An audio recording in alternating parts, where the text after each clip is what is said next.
আর skill labour তো আমার বাড়ি থেকে অলরেডি নিয়ে আসছি দেশে আমার জানা মতে 7 থেকে 8 লক্ষ স্কিল লেবার যে তাদের ফরেন রেমিটেন্স আসে, সেই রেমিটেন্সের দ্বিতীয় যোগানদাতা দেশ হলো বাংলাদেশ।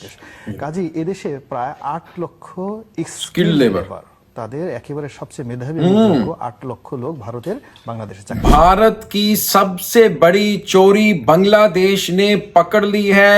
खुद भारतीय जब शेख हसीना का दौर था वो एक्सेप्ट करते थे, एम्बेसीडर के जो ऑफिशियल्स थे, एम्बेसी थी भारत की बांग्लादेश में, वहां पर आकर लोग बांग्लादेश का जो नेशनल टीवी है उस पर बैठकर कहते रहे हैं टेलीविजन के ऊपर के 8 लाख, सिर्फ 8 लाख स्किल्ड वर्कर जो स्किल्ड हैं, जो बहुत ही ज्यादा महारत रखते हैं, वो लोग काम करते हैं और बाकी जो स्किल जिनके पास नहीं है उनका हिसाब अलग है।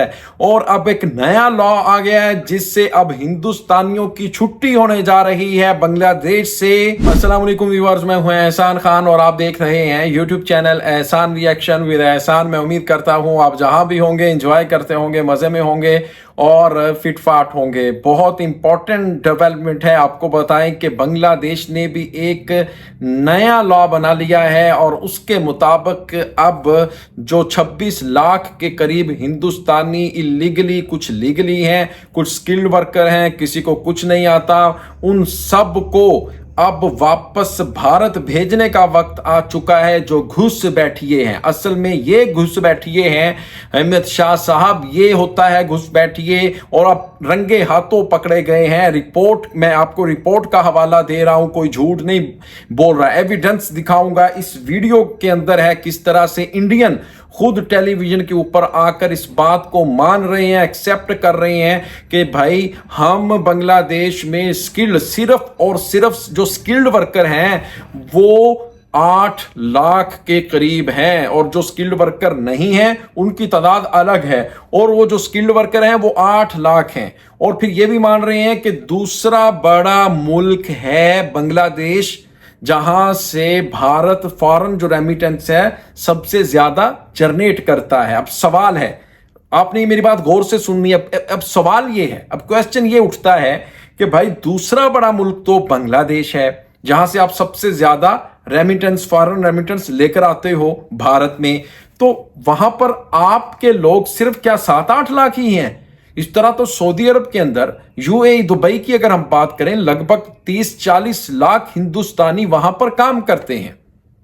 तो दूसरे नंबर पर तो सबसे ज्यादा जो रेमिटेंस है आपके आने चाहिए सऊदी अरेबिया से, दुबई से आने चाहिए। भाई यहां से क्यों आते हैं बांग्लादेश से? इसका मतलब यह हुआ बहुत सारे जो इलीगली बांग्लादेशी हैं, या इनकी जो तादाद है वो तकरीबन लगभग 26 लाख से भी ज्यादा बताई जाती है एक रिपोर्ट के मुताबिक।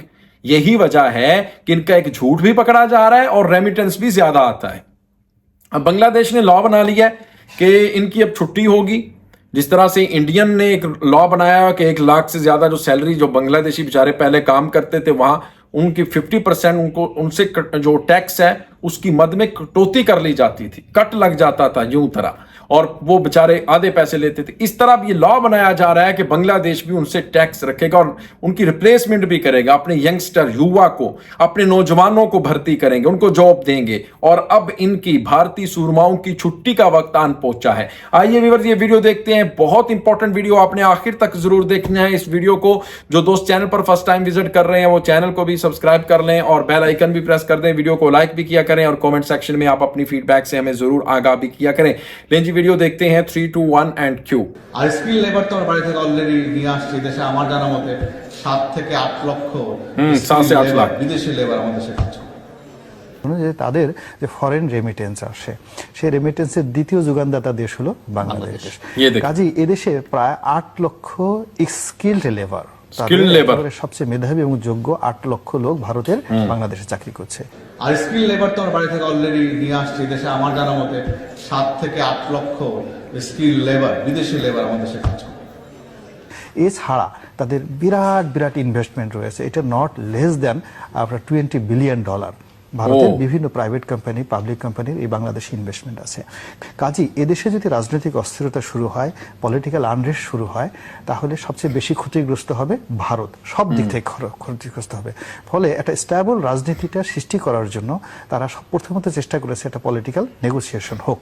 যখন দেখা গেল পলিটিক্যাল নেগোসিয়েশন হচ্ছে না, ফলে বাংলাদেশের রাজনীতিকে স্ট্যাবল করার জন্য তাদের নিজেদের স্বার্থে কিন্তু তারা আওয়ামী লীগের সাপোর্ট দিয়েছে এবং নিজেদের স্বার্থে তারা ওই 5 জনের নির্বাচনে বলতে গেলে একেবারে সবাইকে অবাক করে দিয়ে অনেকটা ওপেনলি, আমরা যাকে বলি নির্লজ্জ, সেই ওপেনলি সাপোর্ট করে আওয়ামী লীগকে জিতে নিয়েছে। এবং এটা ভারতও খুব ভালো করে বিষয়টা জানে এবং আওয়ামী লীগও খুব ভালো করে, যারা ঊর্ধ্ব স্তরের লোকজন তারা খুব ভালো করে জানে যে কোন প্রেক্ষাপটে 5 জানুয়ারি নির্বাচনে ভারত তাদেরকে এভাবে সাপোর্ট দিয়েছিল। आपने व्यूअर्स ये वीडियो देखी है, इसमें साफ वो बता भी रहे हैं कि जो स्किल्ड लेबर है तकरीबन 7 से 8 लाख बांग्लादेश में हिंदुस्तानी काम करते हैं। खुद आकर टीवी के ऊपर वो बता भी रहे हैं। और जो यहाँ से रेमिटेंस जाता है वो भी बहुत ज्यादा जाता है बांग्लादेश से। भारत में दूसरा बड़ा मुल्क है बांग्लादेश। अब देखें, वो कह रहे हैं कि जो अवामी लीग है उसने बहुत ज्यादा फेवर दी हिंदुस्तानियों को और भर्ती किया, बड़े बड़े ओहदों पर उनको लेकर आए, क्योंकि शेख हसीना की हुकूमत थी, कोई पूछने वाला नहीं था, जो दिल करता था उनको नवाजा जाता था, उनको बड़े बड़े ओहदों के ऊपर बिठा दिया जाता था। वो फिर ये भी बताते हैं कि वो स्किल्ड वर्कर थे, स्किल्ड लेबर थी, उनकी बांग्लादेश को जरूरत थी, बांग्लादेश में इतने ज्यादा पढ़े लिखे लोग नहीं है। ये कह रहे हैं, मैं नहीं कह रहा भाई, मैं तो बांग्लादेशियों को बहुत ज्यादा इंटेलिजेंट लोग समझता हूं कि जो अपने मुल्क के अंदर रेवोल्यूशन ले आए, जो अपने मुल्क के अंदर इनकलाब ले आए और एक ऐसी हुकूमत को हिलाकर रख दें, उसका धड़न तख्ता कर दें, उसकी छुट्टी करवा दें, वो तो बहुत अजीम कौम है। उस कौम जैसी कोई कौम नहीं हो सकती। असल में अगर कहा जाए कि जो बांग्लादेश है अब आजाद हुआ है 2024 में, गलत नहीं होगा। और ये जो आजादी है इन्होंने भारत से ली है। कैसे आजाद फैसले नहीं किए जाते थे, कैसे दादागिरी की जाती थी, कैसे एक बड़ी डिक्टेटरशिप थी बांग्लादेश के अंदर। कोई आजाद बोल नहीं सकता, बोलने की इजाजत नहीं है, सेंसरशिप है, फायरवॉल है, कुछ भी नहीं। आप अपने जो दिल में मन में बात है वो मुंह पे नहीं ला सकते थे।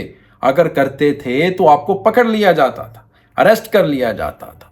यही वजह है कि बांग्लादेश में एक तारीखी, और वो कहते ना कि ये तारीखी वो था कि किस तरह से वो दिन 5 अगस्त का शेख हसीना की हुकूमत चली गई और स्टूडेंट्स ने कुर्बानियां दी हैं।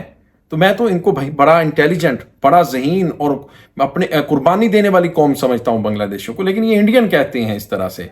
तो खैर जी, अब बांग्लादेशी जो स्टूडेंट्स हैं और बांग्लादेशी जो नौजवान हैं, अब उनको रिप्लेस कर दिया जाएगा उनकी जगह हिंदुस्तानियों की जगह जो यहां पर काम करती हैं। क्योंकि देखें, बेरोजगारी, गुर्बत, अनएम्प्लॉयमेंट, अब जाहिर बात है बांग्लादेश तो ये बर्दाश्त नहीं करेगा। इसमें तो बांग्लादेश का नुकसान हो रहा है। पहले शेख हसीना ये सारी चीजें बर्दाश्त की जा रही थी मोदी के कहने पर। अब असल में सही करारा जवाब देने का वक्त आ चुका है। व्यूअर्स, आपका क्या कहना है इस वीडियो के बारे में बताइएगा कमेंट सेक्शन में। मिलेंगे इंशाल्लाह नेक्स्ट वीडियो में, तब तक के लिए अल्लाह हाफिज।